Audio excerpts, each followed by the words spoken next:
ఎలాంటి ఆపరేషన్ లేకుండా పైల్స్ సమస్యను శాశ్వతంగా పరిష్కరించబడును. Homeo care international. నమస్తే విజయ పెద్దన గారు. నమస్తే ఉషా. పదే పదే బ్లేమ్కి గురి అవుతున్నాము అని అనిపించినప్పుడు ఏ విధంగా సిచ్యుయేషన్ని హ్యాండిల్ చేయాల్సిన అవసరం ఉంటుంది అంటారు? మనది కాదు, మన ఇన్వాల్వ్మెంట్ లేదు, అది రిలేషన్షిప్లో అయితే ఇంకెక్కువగా కనిపిస్తుంటుంది. భర్త కావచ్చు, భార్య కావచ్చు, ఎవరో ఒకరైతే ఎక్కువ బ్లేమ్ని తీసుకోవాల్సిన అవసరం వస్తుంటుంది. ఆ సిచ్యుయేషన్స్ని ఎలా హ్యాండిల్ చేయాలి, ఆ బ్లేమ్ని మొయ్యకుండా ఎలా ఉండాలి అంటారు? బ్లేమ్ అనేది జనరల్గా అవతల వ్యక్తులు ఏదన్నా సిచ్యువేషన్ అంటే ఏదన్నా ఫెయిల్ అయినా లేకపోతే ఏదన్నా రాంగ్ అయినా వెంటనే అవతల వాళ్ళని బ్లేమ్ చేసే అలవాటు ఉంటుంది చాలా మంది. సరే, ఇక్కడ బ్లేమ్ చేస్తున్నారు అంటే ఇక్కడ రెండు రకాలు ఉంటుంది. ఒకటే వ్యక్తి పదే పదే నిన్ను బ్లేమ్ చేయటం ఒక రకం, చాలా మంది వ్యక్తులు నిన్ను బ్లేమ్ చేయటం ఒక రకం. సో ఇక్కడ నీ రియాక్షన్ కొంచెం డిఫరెంట్గా ఉండాలి. సో అందరూ ఎక్కువ మట్టుకు నిన్ను బ్లేమ్ చేస్తున్నారు అంటే నువ్వు నన్ను బ్లేమ్ చేస్తున్నారు అనే సెల్ఫ్ పిటీలోకి వెళ్ళటం కంటే కొంచెం కామ్గా ఉండి అసలు ఆలోచించు, ఎందుకు ప్రతి ఒక్కళ్ళు నిన్నే అంటున్నారు, వాళ్ళు చెప్పేది విను, ఏంటి యాక్చువల్గా ఏంటి రీజన్, ఎందుకు ఇలా బ్లేమ్ చేస్తున్నారు నన్ను, నా మీద ఈ నిందలు ఎందుకు వేస్తున్నారు, ఎందుకు అంటున్నారు నన్ను అన్నప్పుడు వాళ్ళు చెప్తారు. చెప్పినప్పుడు విని నువ్వు కూడా అనాలిసిస్ చేసుకో, రిఫ్లెక్ట్ చేసుకో. ఓకే, వీళ్ళు చెప్పే దానిలో నిజం ఉందా లేదా, సెల్ఫ్ ఆథెంటిక్గా, అంటే నిన్ను నువ్వు మోసం చేసుకుంటూ కొట్టిపారేసి ఏం కాదు, ఇప్పుడు నీకు బాధ్యత లేదు అని ప్రతి ఒక్కళ్ళు అంటుంటే నాకేం బాధ్యత లేదు ఎందుకు అంటున్నారు అనే బదులు ఒకళ్ళంటే ఓకే, ఇద్దరంటే ఓకే, బట్ నలుగురు ఐదుగురు అంటున్నారు అన్నప్పుడు నువ్వు అట్లీస్ట్ థింక్ చేయటం స్టార్ట్ చేయాలి. బ్లేమ్ చేశారు అని ఏదో నువ్వు సానుభూతి పొందటానికి మాట్లాడితే కుదరదు ఇక్కడ. సో అనాలిసిస్ చేసి రిఫ్లెక్ట్ చేసి దానికి ప్రత్యామ్నాయాలు ఏమన్నా ఉంటాయా, సొల్యూషన్స్ ఏమన్నా ఉంటాయా, ప్లస్ నీకు అంటే ఎందుకు ఒక బ్లేమ్ వేస్తున్నప్పుడు బాధ్యత లేదు, సో బాధ్యత లేదని నన్ను ఎందుకు అంటున్నారంటే నేను ఏ పనులు బాధ్యతగా చేయటం లేదు అనేది ఫస్ట్ వాళ్ళ నుంచి కనుక్కో. రెండు, నిన్ను నువ్వు ఎలా ఉంటే బాధ్యతగా ఉండట్టు మరి అనేది నీకు తెలియకపోతే అది కూడా కనుక్కో. అంటే ఏం చేస్తే ఇప్పుడు నేను బాధ్యతగా ఉన్నట్టు అని మీరు అనుకుంటున్నారు అది కూడా కనుక్కో. మనం ఒకటి చేసాం, అజంప్షన్స్ వద్దు అని, అన్నారు అనే దుగ్ధ కూడా వద్దు. ఎందుకు అంటున్నారు, ఏదో ఒక రీజన్ లేకుండా 10 మంది నిన్నే బ్లేమ్ చేయరు కదా, అవునా? సో కాబట్టి కనుక్కుని ఫోకస్ చేసి దాన్ని సరిదిద్దుకునే ప్రయత్నం చేయటం అనేది ఒక రకం. ఇకపోతే కొన్ని రిలేషన్షిప్స్లో ఒకళ్ళకి ఈగో డామినేటింగ్గా ఉండి ఒకళ్ళు నేనే సూపర్ అనుకుని అసలు నేను తప్పులే చేయను అనుకుని అసలు అన్నీ బాగున్నంతసేపు నా గొప్పే అంటారు, భార్య అయినా భర్త అయినా. కొంచెం అటు ఇటు అవగానే ఇదిగో ఇది నీ వల్లే అంటారు. అర్థమైందా? సో ఇక్కడ ఈ బ్లేమింగ్ని ఏంటంటే నువ్వు క్లియర్గా ఇది కూడా కామ్గానే ఉండాలి, రెచ్చిపోవాల్సిన అవసరం అయితే లేదు, కామ్గా ఉండు. ఇంకొకటి క్లియర్గా ఇక్కడ కూడా యాక్చువల్ కాజ్ ఏంటి అసలు ఏమైంది క్లియర్గా సిచ్యువేషన్ మొత్తాన్ని వాళ్ళని చెప్పమను. దాన్ని బట్టి కొన్నిసార్లు వాళ్ళకు కూడా అర్థమవుతుంది ఇక్కడ మీ తప్పేమీ లేదని.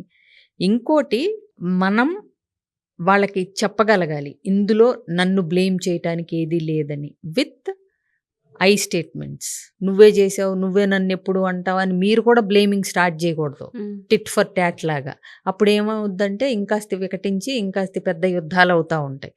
సో బట్ ఏంటంటే ఒకటి, అవతల వ్యక్తికి ఆ అలవాటు ఉందా అనేది కూడా గ్రహించండి. ఆ భార్యకో భర్తకో అంత బాగున్నంతసేపు నేను మాట్లాడకుండా ఉండి కొంచెం పరిస్థితి రివర్స్లో ఉందనగానే ఇది నీ వల్లే అని తప్పుకునే అలవాటు, ఇది ఉండటానికి కారణం అవతల వ్యక్తికి అయితే సుపీరియారిటీ కాంప్లెక్స్ అన్న ఉంటుంది, లేకపోతే ఇన్ఫీరియారిటీ కాంప్లెక్స్ కూడా ఉంటుంది. సుపీరియారిటీ ఉన్నప్పుడు ఏంటంటే మనం ఏదన్నా చెల్లిపోద్ది, మనం ఏం చేసినా రైటే చేస్తాం కాబట్టి తప్పు జరిగిందంటే ఇది నా వల్ల కాదు, ఆబ్వియస్గా అవతల వాళ్ళ వల్లే అనుకుంటారు. ఇంకొకటి, వీళ్ళ వల్లే జరుగుతుందని తెలుసు, వీళ్ళే దానికి కారణం అని తెలుసు, దాన్ని ఒప్పుకోలేక కూడా అవతల వ్యక్తి మీద బ్లేమ్ వేస్తారు. నువ్వు అది చెప్పుంటే నేను ఇలా చేసేవాడిని కాదు, నువ్వు అలా మీరలా అనుంటే నేను ఈ మొక్క మాట్లాడేదాన్ని కాదు, ఇట్లాంటివన్నీ అవతల వాళ్ళనే జవాబుదారీగా చేసి వీళ్ళు తప్పించుకుందామని చూస్తూ ఉంటారు. ఏ మనిషి అయినా అటాక్ వచ్చినప్పుడు డిఫెండ్ చేసుకుందామనే ట్రై చేస్తారు, ఆత్మరక్షణలో పడిపోతారు. సో అందుకని బ్లేమ్ చేసేటప్పుడు దానికి రీజన్స్ అడిగి దాన్ని ఎలా చెయ్యాలి, ఎలా మాట్లాడి అవతల వ్యక్తికి నీకు ఈ బ్లేమ్ చేసే అలవాటు ఉంది అనేది ఎలా తెలియచెప్పాలి అనేది అదొక కళ. అదొకటి. ప్లస్ ఇంకొకటి కొంతమంది తెలుసుకోవాల్సింది ఏంటంటే కంటిన్యూస్గా డామినేటింగ్గా ఈగోతో ఉండి కంటిన్యూస్గా నువ్వు బ్లేమ్ గేమ్ ప్లే చేస్తుంటే కనుక నువ్వేదో సూపర్ అనుకుంటున్నావేమో, నీకు నువ్వే ఈ రిలేషన్షిప్కి గోతులు తవ్వుకుంటున్నట్టు లెక్క. అదొకటి చూసుకోవాలి. ఇప్పుడు ఎందుకు అంటే అవతల వాళ్ళు అదొకలాగా అంటే రిజెంట్మెంట్లోకి వెళ్ళిపోతారు. ఇంకా ఏం చేసినా మనం నచ్చం వీళ్ళకి, ఏది అంటే సరిగ్గా లేకపోయినా నాదే తప్పు అంటారు. అంటే ఒక బాధలోకి, ఒక కుంగుబాటుతనంలోకి, ఒత్తిడిలోకి వెళ్ళిపోతారు ఒకటి. ఇంకోటి ఆ రిజెంట్మెంట్తో అవతల వ్యక్తి అంటే పూర్తిగా మీరు నచ్చకుండా పోతారు ఒకటి. ఎంతసేపు బ్లేమ్ గేమ్ వాడి నువ్వు తప్పించుకుని క్రెడిట్ అంతా నువ్వు కొట్టేసి బాగుందంతా అవతల వాళ్ళ మీదకు తోసేస్తే నువ్వు మరి నలుగురిలో మెప్పో లేకపోతే నీకు సెల్ఫ్గా మెప్పుగా ఉంటుందేమో కానీ అవతల వ్యక్తి దృష్టిలో నీ మీద ఇష్టము ప్రేమ అన్నీ తగ్గిపోయి నీకు ఆ రిలేషన్షిప్పే వద్దురా బాబు అనుకునేదాకా వెళ్ళిపోతారు అనేది గుర్తుపెట్టుకోవాలి. ఓకే. సో రిజెంట్మెంట్ అంటే ఒక అసహ్యంలాగా ఇక వాళ్ళంటే నచ్చని కాడికి వచ్చేస్తారు. ప్లస్ వీళ్ళకి ఏం చెప్పినా అనవసరం, వినిపించుకోరు అనే ఒక భావనలోకి వచ్చేస్తారు. అంత దాకా తెచ్చుకోకుండా ప్రతి విషయాన్ని అవతలాళ్ళ మీద బ్లేమ్ చేయకుండా మీరే ఆ జరిగిన సందర్భానికి దానికి జవాబుదారీతనం వహించే అకౌంటబిలిటీ. ప్లస్ నిజంగా కూడా అవతల వాళ్ళ వల్ల జరిగితే కూడా బ్లంట్గా ఇదంతా నీ వల్లే అనాల్సిన పని కూడా లేదు, ఇది ఇంకా ఇట్లా చేసుకుంటే బాగుంటుంది నెక్స్ట్ టైం అని నువ్వు నేర్పుగా చెప్పుకోగలగాలి. ఎవరికైనా మొహం మీదే తప్పుని ఎత్తి చూపించినప్పుడు ఎవరికైనా తీసుకోలేరు. ఎందుకంటే కొంతమంది కావాలని ఎవరు చేస్తారు తప్పులు, తెలియకే కదా ఎక్కువ మంది చేసేది. అవునా? ఒక పని అప్పగించినప్పుడు అవతల వ్యక్తి తప్పులు చేసినప్పుడు నువ్వు అవతల వ్యక్తి మనోభావాలు దెబ్బతినకుండా కరెక్ట్ చెయ్యి. ఎందుకంటే నీకు రిలేషన్షిప్ కావాలి కాబట్టి. నువ్వు అవతల వ్యక్తి తప్పు చేశారు అని గుచ్చి చూపించటం ముఖ్యమా, నీకు తప్పు కరెక్షన్ జరగటం ముఖ్యమా? అర్థమైందా? ఆ తప్పుని కరెక్ట్ చేయటం ముఖ్యం, మళ్ళా తప్పులు జరగకుండా ఉండటం ముఖ్యం. అంతే తప్పితే నీ ఉద్దేశం అవతల వ్యక్తిని కావాలని హర్ట్ చేయటం దృష్టిలో పెట్టుకుని అయితే నువ్వు బ్లేమ్ చేస్తుంటే మాత్రం నువ్వు వాళ్ళని వద్దనుకున్నప్పుడు, వాళ్ళు నీ జీవితంలో ఇంకా అవసరం లేదు అనుకున్నప్పుడు మాత్రమే చేయాల్సిన పనులు అది. కాబట్టి బ్లేమ్ చేసి క్రెడిట్ కొట్టేద్దాము, బ్లేమ్ చేసి అవతలాళ్ళని పావుల కింద మార్చేసి మనం ఆహా ఓహో అనిపించుకుందాము అని కొంతమందికి ఇది బాగా ఉంటుంది. సో అన్ని అవలక్షణాలకి స్టార్టింగ్ పాయింట్ ఈగో దగ్గర మొదలవుతుంది ఉషా. నేను, నాది, నేను అనుకున్నప్పుడు ఎక్కువ బ్లేమ్ చేసే అవకాశాలు ఎక్కువ ఉంటాయి. అసలు ఏ రిలేషన్షిప్లో అయినా ఆ నేను అన్న ఈగో ఉన్న వాళ్ళకి ఆ అహం ఉన్నప్పుడు ఏంటంటే అవతల వ్యక్తికి హర్ట్ అయ్యే అవకాశాలు ఎక్కువ ఉంటాయి. వీళ్ళ యొక్క అహంకారము, ఆ డామినేషను అవతల వ్యక్తిని స్లోగా వీళ్ళంటే ఇష్టం లేకుండా చేస్తుంది అనేది తెలిసినప్పుడు అసలు ఎవరో అహానికి పోరు జనరల్గా, అది తెలిస్తే.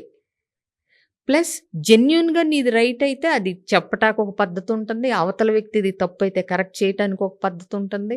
అన్నిటికీ అధికారంతోనో అహంతోనో డిమాండ్తోనో కమాండ్ చేసో చెప్పి మార్చుకుంటాం పార్ట్నర్ని అంటే కుదరదు. ప్రేమతో అనునయంగా ఆప్యాయంగా అవతలాల తప్పులు సరిదిద్ది చెప్పి ఆ తర్వాత వినకపోతే మాలాంటి కౌన్సిలర్స్ దగ్గరికి వచ్చి వీళ్ళకి ఎలా చెప్పాలి అని తెలుసుకుని. ఇంకోటి కొంతమంది మూర్ఖంగా ఉంటారు స్పౌజెస్. సో అట్లాంటి వాళ్ళకి ఎట్లా ఇది కన్వే చెయ్యాలి అనేది కూడా తెలుసుకుని చేసుకోగలిగితే బెటర్. కొంతమంది నిజంగానే అంటే చెప్పినా వినరు, వాళ్ళే తప్పు చేస్తా అది చెప్పినా ఒప్పుకోరు, అలా కూడా ఉంటారు. బ్లేమ్ చేసినా బ్లేమ్ తీసుకోరు కొంతమంది. రివర్స్లో మళ్ళీ టపా టపా నన్ను అంటావేంటి, అసలు నువ్వే మొత్తం, అసలు నీ దగ్గరే మొత్తం ఉంది అని యుద్ధం చేసినట్టుగా మొత్తం పోట్లాట కింద అయిపోతుంది. ఇది మళ్ళీ తప్పు చేసిన వాళ్ళు చేస్తారు, తప్పు చేయకుండా బ్లేమ్ తీసుకునే వాళ్ళు చేస్తారు. రెండు రకాలుగాను. అంటే కొంతమంది తను తప్పు చేయకుండా ఒక్క మాట అన్నా పడరు, తప్పు చేస్తే పడతాం గాని అంటారు. బట్ తప్పు చేసామా లేదా నీ దృష్టిలో తప్పు కాకపోయినా తప్పు అయి ఉండొచ్చు కదా. నువ్వు అనుకుంటేనే, నువ్వు ఒప్పుకుంటేనే తప్పు కాదు కదా, నీకు తెలియకుండా కూడా తప్పు జరిగి ఉండొచ్చు. అందుకని ఎప్పుడైనా ఫస్ట్ విని బ్లేమ్ చేసిన వాళ్ళ వాదన కూడా విని, బ్లేమ్ పడిన వాదన కూడా విని, 2 పక్కల మాట్లాడుకుని అసలు ఏంటిది? ఒకవేళ బ్లేమ్ చేసే అలవాటున్న స్పౌజ్‌కి దాన్ని ఎట్లా చెప్పాలి? నీ బ్లేమింగ్ వల్ల నేనెలా హర్ట్ అవుతున్నాను? నాకు స్లోగా నువ్వంటే ఎలా ఇష్టం పోతంది? అయి కూడా కన్వే చేయగలగాలి. అంతే తప్పితే తెగేదాకా తెచ్చుకుని బ్లేమింగ్ వల్లే విడిపోతున్నానని లాస్ట్ మినిట్‌లో నువ్వు చెప్తే, అరే! ఈ ముక్క ముందే చెప్తే నేను మారేవాడిని కదా అనొచ్చతను. అవునా? సో, ఎటు తిరిగొచ్చినా ఆఖర ప్రతి దగ్గరకొచ్చేసరికి ఆ కమ్యూనికేషన్ కమ్యూనికేషనే మెయిన్ పాయింట్ అనేది అవుతుంది. అవుతూ ఉంటది. యెస్. ఎందుకంటే చెప్పటం, వినడం, వినటం అడగడం. ఇవన్నీ కమ్యూనికేషన్‌లో పార్ట్. కమ్యూనికేషన్ అంటే మెసేజ్ మనం చెప్పటమే అనుకుంటాం. కాదు, వినటం వినడం కూడా కూడాను. Part of the communication. true.